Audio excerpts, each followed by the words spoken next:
এজন প্ৰকৃত গুৰুৰ লক্ষণসমূহ কেনেকুৱা, এজন প্ৰকৃত গুৰুৰ গাত কেনেকুৱা গুণে বাস কৰিব লাগে, সেই বিষয়ে যদি আধ্যাত্মিকভাৱে আপুনি বৰ্তমানৰ সমাজখনলৈ এটা ভাল মেছেজ দিয়ে তেন্তে মই ভাবোঁ যে সকলোৰে উপকাৰ সাধন হ'ব। এতিয়া আমি শিক্ষকসকলৰ ই আমাৰ এটা বৃত্তি নহয়, ই আমাৰ এটা সেৱা। এই সেৱাটো কি সেৱা? মানৱ সম্পদ গঢ়াৰ কাৰণে আমাৰ ওপৰত দায়িত্ব। আমি কেৱল নিজৰ পৰিয়াল ভৰণ পোষণৰ কাৰণে, ভোগ বিলাস কৰিবৰ কাৰণে আমাক দৰমহা দিয়া হোৱা নাই। আমাৰ দায়িত্ব হৈছে গধুৰ। আমি মানৱ সম্পদ গঢ় দিব লাগিব।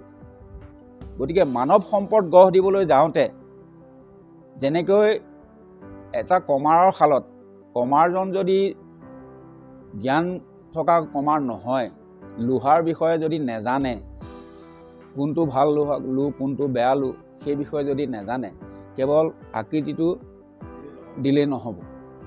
গতিকে সেই জ্ঞানটো লাগিব। এই শিক্ষক, তিনিটা আখৰৰ শব্দ শিক্ষক, এইটো মোৰ নিজাহে মানে এটা পৰিভাষা যে শিক্ষক আচলতে কোনজন শিক্ষক? যিজনৰ নিজৰ শিক্ষা বা নিজৰ যিটো শুদ্ধ জ্ঞান আছে সেইজন, যিজন সদায় শিকিবলৈ আগ্ৰহী, শিক্ষক হ'লেও যিজন সদায় শিকিবলৈ আগ্ৰহী, জিজ্ঞাসু মনোবৃত্তি। আৰু ক্ষটো হৈছে যাৰ ক্ষমা গুণ আছে, আৰু কটো হৈছে যিজন কৰ্মপটু, কৰ্মক্ষম। হয়, মই আপোনাৰ পৰিভাষাক সন্মান জনাইছোঁ। সন্মানেৰে আপোনাক মই ক'ব খোজোঁ যে মই বিগত বহু শিক্ষকক লগ পাইছোঁ, কিন্তু বহু শিক্ষকৰ মতামত মই গ্ৰহণ কৰিছোঁ, কিন্তু আপোনাৰ উত্তৰসমূহে মোক হৃদয় চুই গৈছে। মই তাৰ বাবে আজি ভগৱানক অশেষ ধন্যবাদ জনাওঁ যে আপোনাক মোক এটা সাক্ষাৎকাৰ কৰালে। হয়, আপুনি আগুৱাই লৈ যাওকচোন। এতিয়া এই যিটো আমাৰ শিক্ষকতাৰ বৃত্তি বুলি আমি কৈছোঁ বা বৃত্তিয়েই, এই শিক্ষকৰ যিটো দায়িত্ব, এই দায়িত্বটো যিদিনাৰ পৰা মোৰ নিজৰ হাতত আহিছে, সেইদিনাৰ পৰা মই নিজৰে জীৱনটো সেই ছাত্ৰসকলৰ কাৰণে উৎসৰ্গা কৰিছোঁ। তেওঁলোকক কেনেকৈ সুশিক্ষা প্ৰদান কৰি কেনেকৈ মানুহ ৰূপে গঢ়ি তুলিব পাৰিম, এই দায়িত্বটো মই সদায় মানে নিষ্ঠাৰে পালন কৰি আহিছোঁ। কিমানখিনি মই উপকৃত হৈছোঁ বা কিমানখিনি সেই সকলৰ উপকাৰ সাধন কৰিব পাৰিছোঁ সেইটো মই নাজানো, কিন্তু এতিয়াও মোৰ চকুত যিসকল ছাত্ৰ ছাত্ৰী মই পাইছোঁ, সেইসকলৰ যিটো আচৰণ, মোৰ প্ৰতি কৰা যিটো ব্যৱহাৰ, তাৰ পৰা মই এটা অনুমান হৈছে, মোৰ অনুমেয় কথাটো, যে নিশ্চয় তেওঁলোকে মোৰ পৰা কিবা এটা ভাল শিকিছিল। এইটোৱে মই প্ৰমাণ বুলি ভাবিছোঁ। আনে কিবা চাৰ্টিফিকেট প্ৰমাণ পত্ৰ দিয়ক নিদিয়ক, আৰু তেওঁলোকৰ পিতৃ মাতৃসকলেও মোক দেখিলে যথেষ্ট শ্ৰদ্ধা কৰে আজিও। গতিকে এইটোৱে মোৰ মনত এটা আনন্দ। আৰু এটা কথা আছে, যিটো মানুহ হোৱাৰ গৌৰৱ বুলি এটা কথা আছে, মই পঢ়ি পাইছিলোঁ শ্ৰদ্ধাৰ হোমেন বৰগোহাঁই ছাৰৰ মানুহ হোৱাৰ গৌৰৱ বুলি এটা পাঠ পাইছিলোঁ। যে মানুহ হোৱাৰ গৌৰৱটো এটা বেলেগ ধৰণৰ গৌৰৱ। মানুহ হোৱাটো মানে মানুহ বনোৱাটো, এজনক যদি আমি মানুহ ৰূপে গঢ়ি তুলিব পাৰিছোঁ, সেইটো এটা ডাঙৰ গৌৰৱ। আৰু নিজেই যেতিয়া এজন মানুহত পৰিণত হ'ব, সেইজনেও নিজকে গৌৰৱ কৰে, কিন্তু সেইজনে সেই গৌৰৱটো ক'লৈ আনে, কাৰ সাহায্যত বা কাৰ পৰিচালনাত তেওঁ মানুহ হৈছে, সেইটো তেওঁ যে অমুক ছাৰৰ কাৰণে মই মানুহ হ'ল। আৰু কোনোৱে হয়তো ক'ব যে মোৰ মা দেউতাৰ কাৰণে মই আজি এইটো অৱস্থা পাইছোঁ।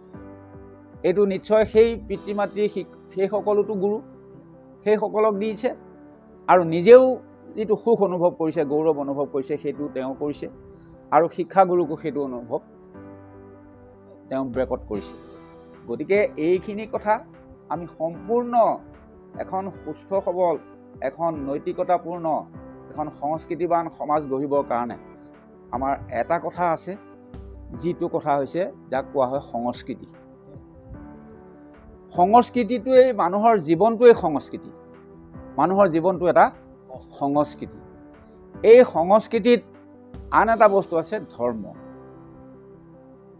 যাক ধৰ্ম বুলি কোৱা হৈছে। কিন্তু ধৰ্মটো এটা শব্দ নহয়, ধৰ্মটো হৈছে এটা ব্যাপক এটা পৰিসৰৰ তত্ত্ব। ই তত্ত্বহে। তাত কি সোমাই আছে? তাত সোমাই আছে সংস্কৃতি। তাত কি সোমাই আছে? তাত সোমাই আছে নৈতিকতা। তাত কি সোমাই আছে? তাত সোমাই আছে শিক্ষা। আৰু তাত কি সোমাই আছে? তাত সোমাই আছে সততা, তাত সোমাই আছে নিষ্ঠা। এইখিনিৰ যিখিনি বাহ্যিক প্ৰয়োগ, এইখিনিয়ে এটা জীৱন সুস্থ সবল কৰি গঢ়ি তুলিব, এখন গৃহক সুস্থ সবল কৰি তুলিব, এখন সমাজক। কাৰণ ব্যক্তিয়েইটো সমাজৰ উপাদান। তেনেকুৱা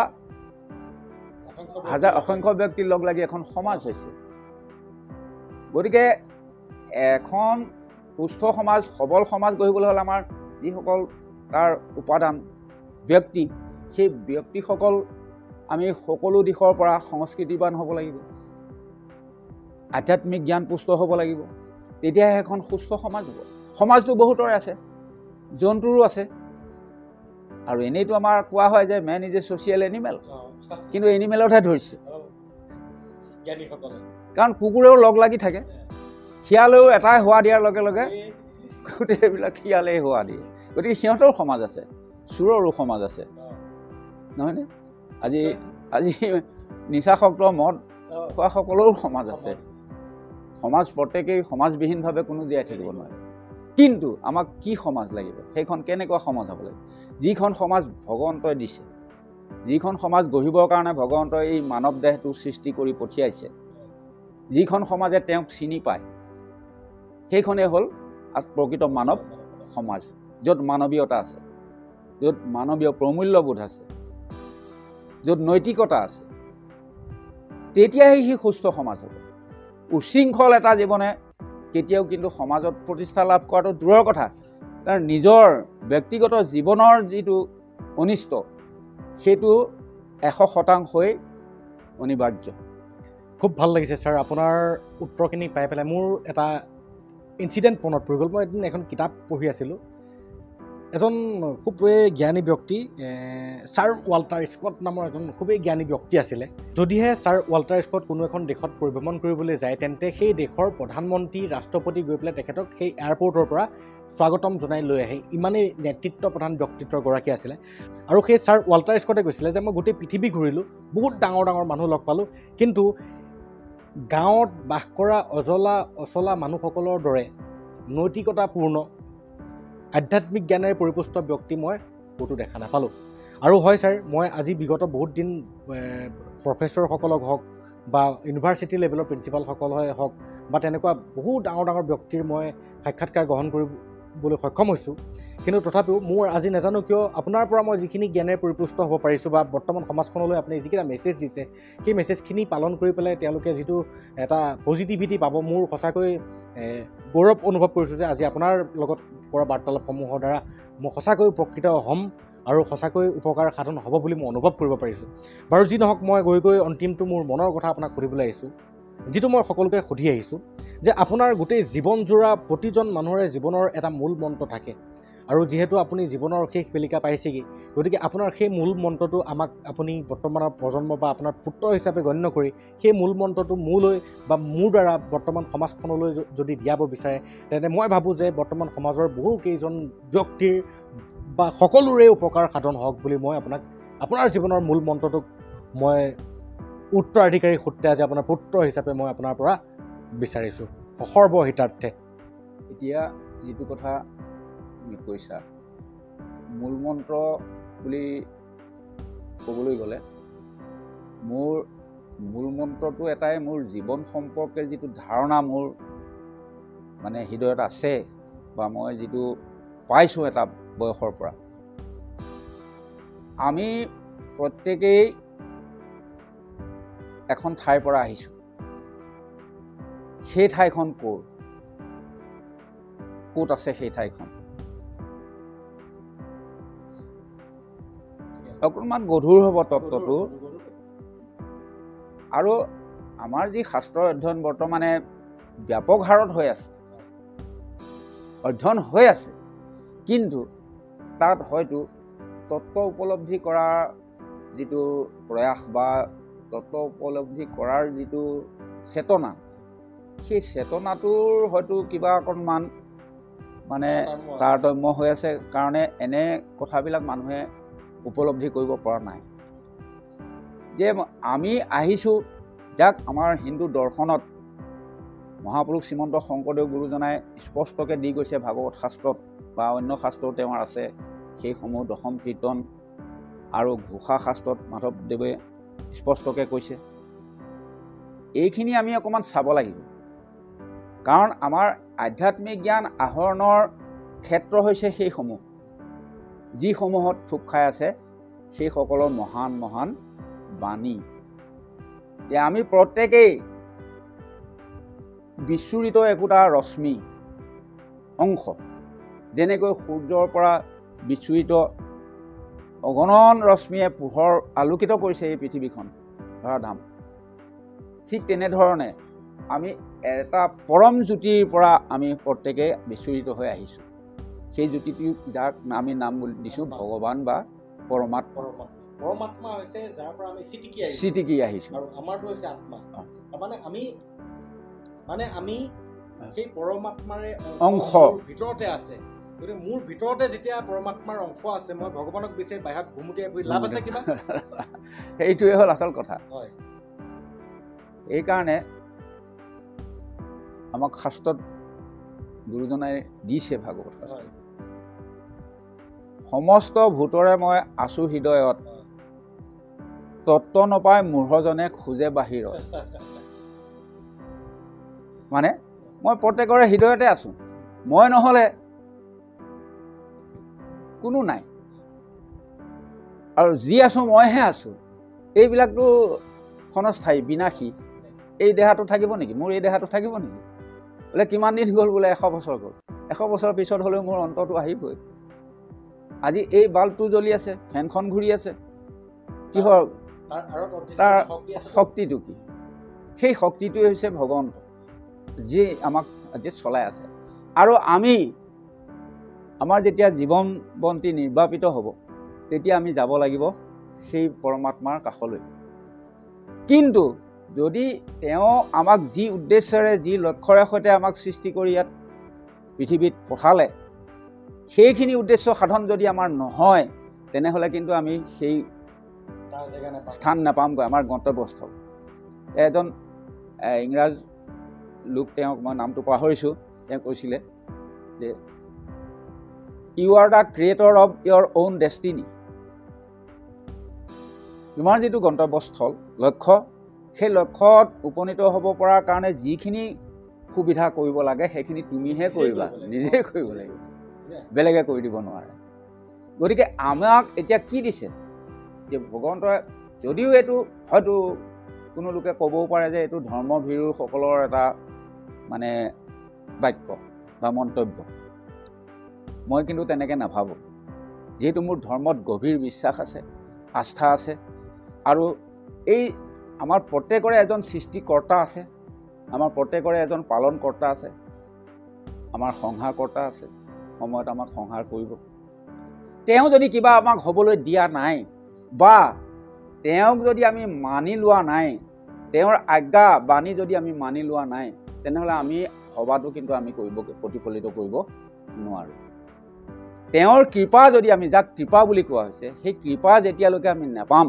কৃপাধন্য হ'ব নোৱাৰালৈকে আমাৰ মনৰ বাঞ্ছা কেতিয়াও পূৰ্ণ নহয় গতিকে আমি সেই য'ৰ পৰা আহিছোঁ সেই ঠাই পাবগৈ লাগিব যিহেতু তাৰ কাৰণে আমাৰ কৰণীয়টো কি যে আমাৰ বিভিন্ন কৰ্ম ইয়াত আছে বৈষয়িক কৰ্ম আছে তাৰ লগত কিন্তু জড়িত আছে যিটো আধ্যাত্মিক ভাৱ আৰু এই আধ্যাত্মিক ভাৱৰ লগত যি আধ্যাত্মিক কৰ্ম যিখিনি আছে সেইখিনি কৰিহে আমি ভগৱন্তক পাব পাৰিম এই বৈষয়িক কৰ্মবিলাকে আজি আমি চাকৰি এটা কৰিছোঁ ব্যৱসায় এটা কৰিছোঁ কৃষি কৰিছোঁ এইখিনিৰ আমাৰ এই দেহটোৰ প্ৰতিপালনৰ কাৰণেহে আমাৰ এইখিনি হৈছে কিন্তু সেইখিনি পাবৰ কাৰণেও আমাক ধন লাগিব।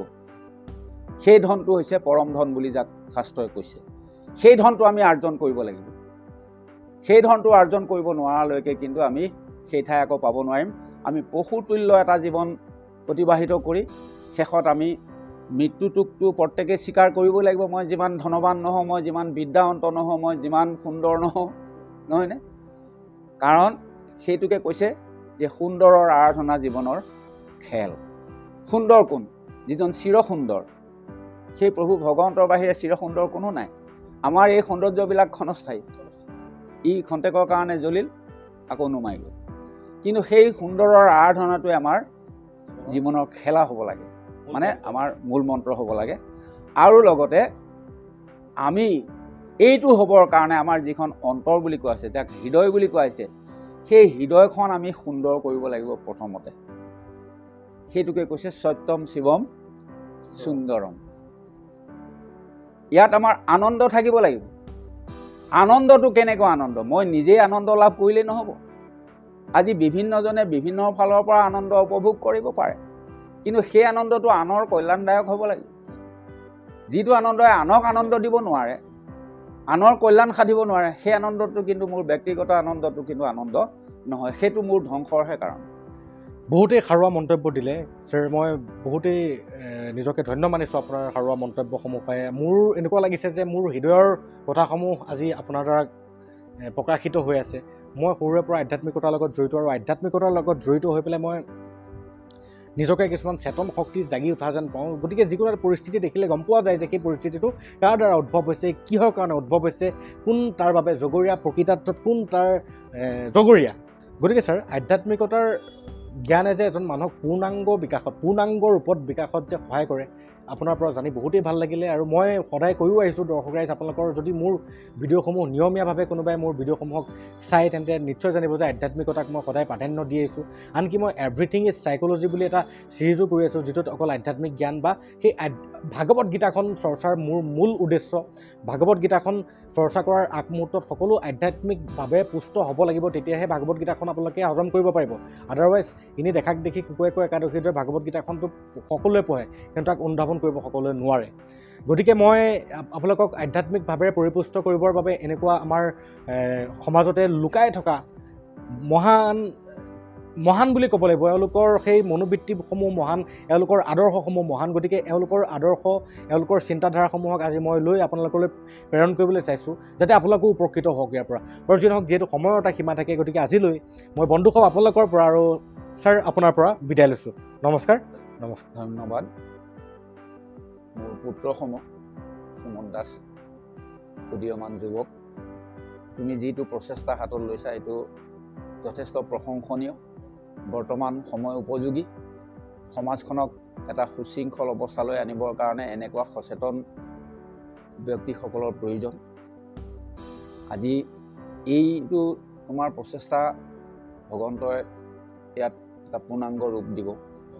ইয়াৰ সুফল নিশ্চয় সমাজে পাব, এইটো ভগৱন্তৰ ওচৰত প্ৰাৰ্থনা কৰিছোঁ। যিহেতু তোমাৰ চেষ্টাটো সৎ, গতিকে সৎ চেষ্টাৰ জৰিয়তে যদি সমাজখন উপকৃত হয়, আমিও নিজকে ধন্য মানিম। আৰু এনে ভাৱৰ এনেকুৱা বহুতো ব্যৱস্থা বৰ্তমান আছে, ছ'চিয়েল মিডিয়া আছে, কিন্তু সকলোতে সেই দিশটো নাই। কোনোবা ৰাজনৈতিক দিশ, কোনোবা সংগীতৰ ক্ষেত্ৰত, কোনোবা তেনেধৰণৰ বেলেগ বেলেগ কিছুমান প্ৰচাৰ মাধ্যমৰ জৰিয়তে বেলেগ কিছুমান বেয়া কথাও প্ৰচাৰ কৰি আছে। গতিকে সেইবিলাকৰ প্ৰভাৱটো কিন্তু বেছিকৈ পৰে। এনেকুৱা সৎ যিবিলাক কথা বা প্ৰচেষ্টা, সেইবিলাকক মানুহে বেছি আদৰ। গতিকে ইয়াৰ দ্বাৰা গোটেই সমাজখন, অসমীয়া সমাজখন উপকৃত হওক। অসমীয়া সমাজখন এখন সুস্থ সবল, এখন নৈতিকতা আধ্যাত্মিকতাপূৰ্ণ এখন সমাজ হওক, ইয়াকেই ভগৱন্তৰ ওচৰত প্ৰাৰ্থনা কৰিলোঁ। আৰু আমাৰ সমস্ত ৰাইজলৈ, সদাশয় ব্যক্তিসকললৈ, আৰু বিশেষকৈ আমাৰ যিসকল পিতৃ মাতৃৰ সন্তান এতিয়া বিদ্যালয়ত অধ্যয়নৰত হৈ আছে, অধ্যয়ন কৰি আছে, সেইসকলৰ পিতৃ মাতৃ, অভিভাৱক, শ্ৰদ্ধাৰ অভিভাৱকসকললৈকো মই শ্ৰদ্ধা জনাইছোঁ, যাতে তেখেতসকলে অকণমান হ'লেও আধ্যাত্মিক জ্ঞান দিয়ক। আৰু ইয়াৰ লগতে এটা কথা আমি সংযোগ কৰিম যে মহাত্মা গান্ধীক এজন লোকে সুধিছিলে, বাপুজী আপোনাৰ আটাইতকৈ কঠিন কাম কি বুলি ভাবে আপুনি? তেতিয়া বাপুজীয়ে উত্তৰ দিছিলে, খন্তেক তেওঁ ৰ'বলগীয়া হৈছিল উত্তৰটো দিবলৈ যাওঁতে, ভাবিব লগা হৈছিলে। তেওঁ পাছত উত্তৰ দিছিলে যে আটাইতকৈ কঠিন হৈছে নিৰ্ণয় কৰাটো। আমিও নিশ্চয় আমাৰ ল'ৰা ছোৱালীবিলাকক স্কুলত এডমিশ্যন দিছোঁ, আমি কিবা এটা নিজৰ মনতে দৃঢ় কৰি লৈছোঁ, নিৰ্ণয় এটা কৰি লৈছোঁ, তাক এইটো পথেৰে নিম। কিন্তু সেই পথটো সুগম হয়নে নহয়, বা সেই পথটো কল্যাণদায়ক হয়নে নহয়, বা সেই পথটো সৎ হয়নে নহয়। আমি হয়তো ধন টকা পইচা ঘটাৰ যন্ত্ৰ তৈয়াৰ কৰিব পাৰিম, এইটোত নিঃসন্দেহ। কিন্তু তাৰ দ্বাৰা এটা পৰিশীলিত জীৱন সেই ল'ৰাটো বা সেই ছোৱালীজনীয়ে সেই জীৱনটো পাবনে নাপাব, আৰু তাৰ পৰা আমি পিতৃ মাতৃসকল বা আমাৰ পৰিয়ালটো উপকৃত হ'ম নে নহ'ম, তাৰ পৰা আমি তাৰ ফলাফল, তাৰ যিটো ফল আমি সেইটো খাবলৈ পাম নে নাপাম। গতিকে আমি প্ৰত্যেকেই ঈশ্বৰ বস্তুটোৰ ওপৰত বা পৰম শক্তিটোৰ ওপৰত আমাৰ বিশ্বাসটো দৃঢ় হ'ব লাগিব, আৰু সকলোৱে তেওঁক চিন্তা কৰি তেওঁত অৰ্পণ কৰি আমি আগুৱাই যাব লাগিব। আমাৰ ল'ৰা ছোৱালীবিলাকক আমি সেই পথেৰে নিব পাৰিব লাগিব। আমাৰ শাস্ত্ৰৰ এষাৰ মানে চমু কথাৰে আমি সামৰিব বিচাৰিছোঁ যে যত ধৰ্ম কৰ্ম কৰা কৃষ্ণত অৰ্পণ, তেবে অপ্ৰয় আশে সিজি বেক প্ৰয়োজন। যে যিমান আমি ধৰ্ম কৰ্ম বুলি কৰি আছোঁ সেইখিনি কিন্তু কৃষ্ণত অৰ্পণ হ'ব লাগিব। অৰ্থাৎ আমাৰ যিজন পৰম সত্তা, যিজন পৰম পুৰুষ, যিজন যাক ভগৱান বুলি আমি কৈছোঁ, তেওঁত অৰ্পণ নকৰালৈকে কিন্তু কোনো কাম কেতিয়াও আমি সফলতা লাভ কৰিব নোৱাৰিম, সিদ্ধি নহয়। হয়তো বিজ্ঞানে আজি বহু দূৰ আগুৱাই গৈছে, কিন্তু তথাপিতো তেওঁক চুবগৈ পৰা নাই।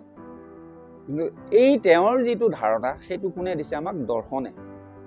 সেই দৰ্শন শাস্ত্ৰটোৰ আমাৰ অন্য দৰ্শনৰ লগত বেলেগ, কিন্তু মহাপুৰুষ শ্ৰীমন্ত শংকৰদেৱ গুৰুজনাই তেওঁৰ শাস্ত্ৰৰ মাজত যিটো দৰ্শন আমাক দি থৈ গৈছে, সেই দৰ্শনটো আমি অলপমান ভুমুকিয়াই চাব লাগিব।